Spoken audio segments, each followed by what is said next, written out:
All right, welcome to The Explainer. Today we're diving into a really unique spiritual guide. It promises to help you unlock your hidden potential, but it does it in a pretty cool way.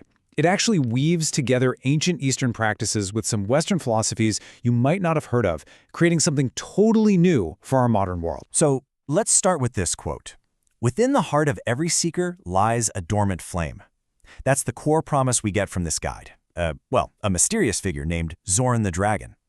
It really sets the stage, doesn't it? The idea that all this power we're looking for, it's already inside us. It's just, waiting to be lit. Okay, so who is this Zoran the Dragon? The guide tells us he's not some fantasy monster, but a guide for our spiritual journey. Let's dig into what that actually means. So Zoran isn't a literal fire-breathing dragon. Instead, think of him as a manifestation of your higher self. He's kind of a symbolic guardian for your inner spirit, a companion who represents all that wisdom and power we're hoping to tap into. The choice of a dragon here is really deliberate. It's meant to bridge two totally different ways of thinking.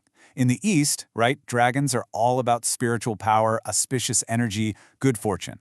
But then you look at Western myths, and dragons are often guarding some huge treasure. They're a challenge you have to overcome. So Zoran is meant to be both of those things at once. He's the spiritual power you need, and he's the guardian of that inner treasure you're trying to find. Okay, this might all sound a bit abstract. So, to bring it down to earth, the guide introduces us to someone named Elena. And her story, well, it probably highlights a feeling a lot of us can relate to in our crazy, busy lives. So here's Elena. On paper, she's got it all. Super successful professional. But inside, she feels this deep, nagging emptiness. So she takes a step back, finds a quiet park, and just sits in the silence. And it's right there, in that stillness, that she hears this voice asking, "Why do you rush when the answers you seek are found in stillness?" And that's her light bulb moment. She realizes this is the call of her own inner dragon. Her story is a perfect example of how that feeling of being unfulfilled isn't a dead end. It's actually the starting point for a bigger journey. It's the thing that finally makes us look inward. And that really brings us to the core philosophy of this whole guide. It's not about picking sides, East versus West. It's about blending them, integrating these two massive traditions to create something new and really powerful. So the big idea here is that by weaving these two threads together, Western knowledge and Eastern practices, you get a much more complete, a more holistic path. It's an approach that feels perfectly suited for all the complexities we deal with today, but it's still grounded in these ancient, timeless truths. So how does this fusion actually work? Well, it combines two really different things. From Western traditions, thinkers like Rudolf Steiner and the Rosicrucians, it pulls the deep insights, the big why questions, like what is consciousness? What's our soul's purpose?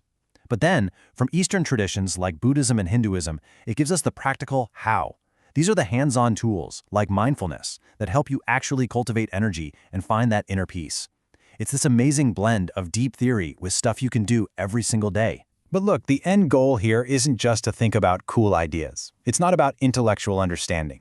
It's about actually awakening something real, something powerful that's just been lying dormant inside you. And this potential, this power, it's represented by what the guide calls the inner flame. I want you to picture it like a tiny, glowing ember right there in the center of your being. The whole point of this journey is to learn how to tend to that flame, how to help it grow from an ember into this bright, powerful, illuminating fire. So let's get right down to it. What is the inner dragon, really? It's not some scaly beast. It's a metaphor, a really powerful one for your true self, your deepest potential. The dragon is the guardian of the ultimate treasure, and that treasure is your own awakened spirit. But again, this isn't just a bunch of high-minded philosophy. The guide is super clear that this is a path of practice. It gives you actual exercises to ground all these big ideas in your real, everyday life. And the first exercise, for example, is so simple. Anybody can do it.